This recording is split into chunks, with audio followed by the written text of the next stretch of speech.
I am Nick Shell. I am the alpha male of hair loss. You saw the movie Black Panther, right?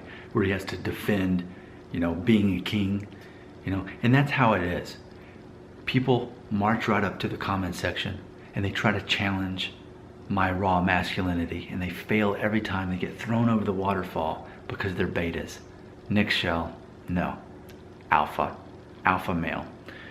Now with that being said, let's look at the comment section. Let's look at a video I made called Different Obligations for Hairstyles When You're Balding. Okay, so let's go ahead and just say this. Perhaps some kind of camping trip may be involved, because Shy Man 99 and I are getting along pretty well. We're both openly alpha males, and I need to share this comment that he left because I think there is so much truth in it. So anyway, yeah, the video, Different Obligations for Hairstyles When You're Balding. Here's what Shy Man 99 had to say.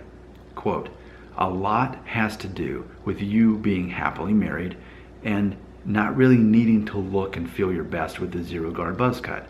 If you were single and on the prowl as your real alpha male self, you'd be sporting the zero guard and beard. Then you would see women lining up and at your feet hoping to spend even a moment in your arms. Then you would truly understand what it means to be a hyper masculine male. Did I just give away my story?" End quote. So there you go. That's the comment. And that was a little bit challenging to me because I had to really sort that out and think. Imagine if you're me. I've been married for 10 years as of July.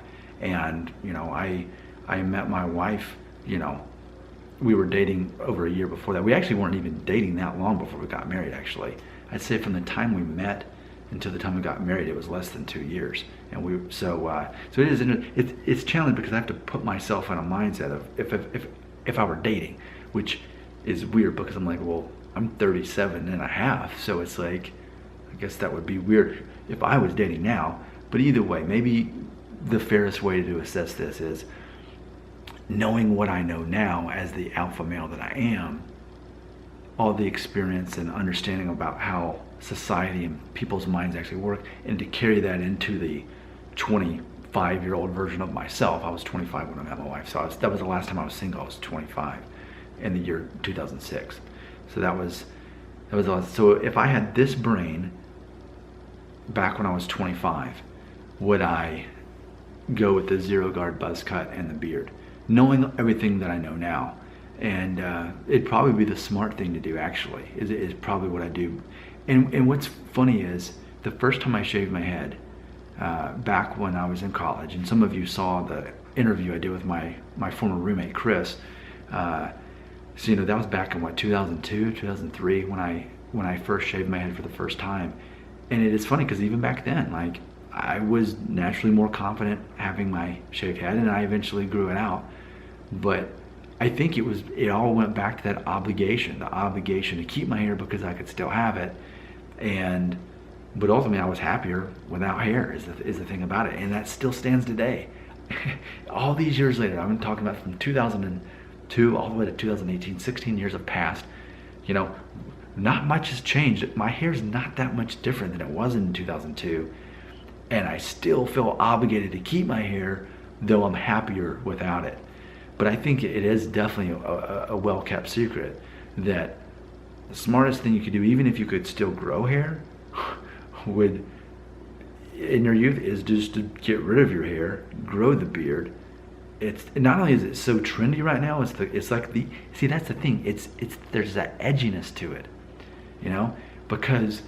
And I made this video months ago when I was still shaving my head, and I said that it takes a certain amount of guts to be able to shave your head, pull that off, and rock it, and make that work for you.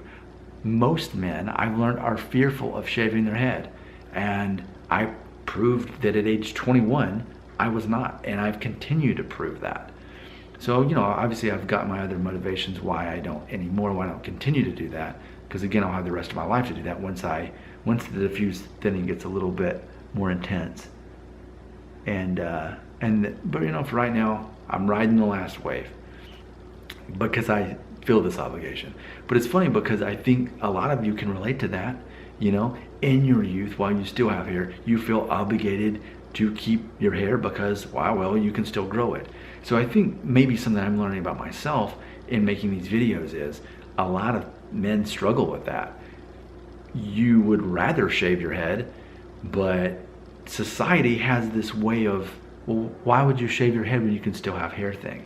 But I think certain men can even overcome that and feel no obligations to anyone and think, you know what, if this is what makes me feel the most masculine, that makes me feel the most confident, then why wouldn't I keep doing this? I don't owe it to anybody to keep hair. Well, says the single man, not says the married man who has 2 kids who don't like their dad to shave off all his hair when he can still have hair. And there's that obligation, that paradox. And I'm always going to be sorting that out until the day my diffuse thinning kicks into high gear, and then I get my wish and I get to just go ahead and be bald, because life's a lot easier when you're not having to think about your hair, and you look in the selfie cam here and realize, man, I look better with a shaved head anyway. So there you go. It is a well-kept secret, and most men, I do believe, are either too fearful to shave off their hair in their youth while they're single, or they feel obligated to keep their hair, and that keeps them from ever reaching to that secret where Shyman 99 is, and where I would have been had I known everything I know now back when I was single. I'm the alpha male of hair loss. No one else even comes close.